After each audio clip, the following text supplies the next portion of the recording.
Ilysa, and I first want to start out today with the exciting announcement we've been telling you guys about for months and months, and it's been in the works for months and months, and that is the Polymer Clay Adventure, which is the first ever virtual polymer clay and mixed media retreat.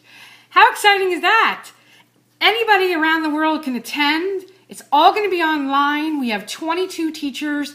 We have Christy Friesen and Lori Micah and Karen Lewis and Teresa Salgado and Linda Hess and Katie Oskin and Tammy Durham and the list goes on and on and on. We have 22 different artists, and I'm sure you'll recognize their names and their work, and they're just an unbelievable talented group of women. So you definitely want to check that at polymerclayadventure.com and sign up for that to be a part of that. It's a year-long retreat, which means there's going to be new classes every single month for a year. There's going to be events. We're going to have pajama parties and live chats and demos and interviews, and it's just exciting.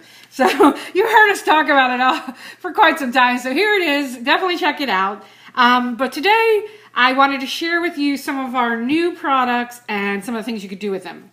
Okay, so let's just start with this one. This is a feather mold and stamp. And when I say that, it's because you can not only mold it in this side, but you can stamp with it on this side. Or you can create one where you have the pattern on both sides of the clay. So how cool is that? And these are gorgeous. These are absolutely gorgeous. And let me tell you, it was the easiest thing I ever did in my life. I just molded it or stamped it, and then I took a little bit of pan pastel and rubbed my finger over it. I mean, it was that easy. These are pan pastels. They come in a little pan, hence the name Pan Pastels. And this is a metallic copper. But look at how gorgeous this is. This is on that new Sculpey Souffle clay. It's like almost an army green color, but I love the way that the copper looks on that. So gorgeous, and literally takes seconds to do. I mean, let me just give you a quick example here. I just condition a little bit of clay, place it in the mold, and then I take my rod and roll it so that it gets into all the crevices. Okay, and you want to make sure to get that tip of the feather in there. And then you just cut off the extra with your blade. And I do that by putting my blade flush with the mold and just pulling. That simple. And then you keep doing it until you get all the extra clay off.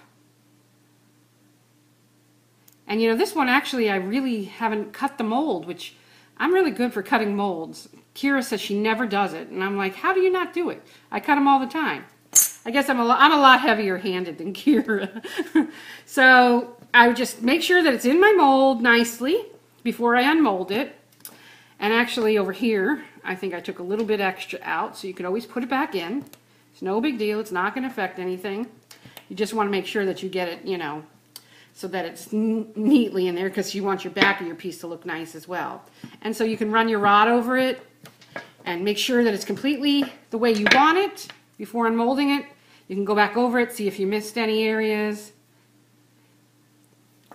And you don't have to make it as thick as the mold. You can actually use less clay and just, you know, do half thickness, whatever you want, but I think it's a nice size. So simply, that's done, and then I just unmold it, and I do that by pulling on the sides a little to separate it from the mold. And then you can either peel it back. I usually set it down on my work surface like that and push on it, but because this isn't a glass piece that I'm working on today, it won't stick. So let me just pull it right out, show you. And there you have it. How gorgeous is that? Look at the unbelievable detail that comes with that. I love it. This is my new favorite mold in the whole wide world, so I wanted to share it with you today. And let me just show you again with the Pan Pastels. Just take a little. A little goes a long way with these things. So you just put a little on your finger, and then I just skim over the top with my finger so it highlights the detail. Beautiful, absolutely beautiful. And then I come on the side. I like to add a little extra. I don't like to saturate it so that the entire side, I mean, it depends on the project I'm working on, but if I'm just, I want the green to show through, so I'm just going to do a light. And you could always wipe extra off with a rag or something if you put too much on there, so don't worry too much about that. So there I have it. It was so super simple. I got a pair of earrings if I want. I have a necklace. If I want to make it a necklace, I could put a hole at the top, earrings, whatever you want. You could turn it into a barrette. You can use it to embellish things. The sky is the limit. I mean, they're just so freaking cool. I love them. So my new favorite, that's that one. That's the feather. And you could also decorate the back, of course. And I would recommend that, especially if they're going to be something that's worn and you'll see the back. And that's that one. And then there's the stamp side, and here's that. And you just stamp right onto the clay and then cut it out with an X-Acto blade like I did. Simple. So that's that. And like I said, they do fit together, so you could stick a piece of clay in there and then push this on the other side, and then you've got the design on both sides. So that's a really neat thing. And then I have this barrette I made. I haven't baked it yet. Now this I made with the new cutters that we have in the shop. They're leaf cutters, and they're really detailed. The veins, you can see all the veins in them, and there's 3 sizes, graduated sizes. And they're plungers as well as cutters. So they will cut out the clay and also add the decoration on there. So let's just start by pushing down. Then you push your plunger to give it a nice detail. Pull it up. And then to plunge it out. And then peel it back. And there you have that. Let's give that a little pan pastel so you can see the details. And that's all I did to create this. I mean, literally. And how long does this take me? 3 seconds maybe.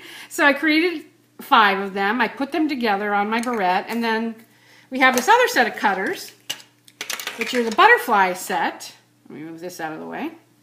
And these are also in graduated sizes, 3 graduated sizes, and they're also plungers, so you can plunge out the design. And when I talk about these plungers, you have a choice with using them. You don't have to use, you don't have to press the design in it all the time. You can just use it to cut out the shape. So it has 2 options. You can cut the shape, or you can add the details. So it's totally up to you depending on what you're going for. I use this small one here, and I just rolled out a flat sheet of clay, and then I press down just like any of the plungers. When you push on this plunger, that's where you get your detail. Okay, that's what adds the detail to it. And it also helps you push it out so that you can get it out of your plunger. And usually these plungers are really good. You don't even have to clean up the edges very much. Like this one, I don't even have to clean up the edge. And I simply placed it on the top here, and then came in once again with my pan pastel and just rubbed my finger over it to highlight the design. And you could do this in any color. And I just created a base of clay, and you could do it as thick or thin as you want, and placed all the leaves right on top of that base clay. So you could change it up, you could change the colors, anything you want. It's just, there's so many options with these. You could even take like a plain piece of clay and just add butterflies going across without the leaves. That would be really pretty. Or you could even add 3 on there. You know, I mean, this could even be turned into a beautiful barrette. You know, without, obviously you wouldn't put all those leaves on there or the butterfly, but imagine that is a gorgeous barrette. So just use your imagination. These cutters are in the shop, and the mold and stamps are in the shop at polymerclaytv.com. So you can check those out and just have fun with it. And make sure to come over to polymerclayadventure.com to get in on the adventure of a lifetime. So I hope you enjoy this, and we'll see you next week. Thanks for joining us.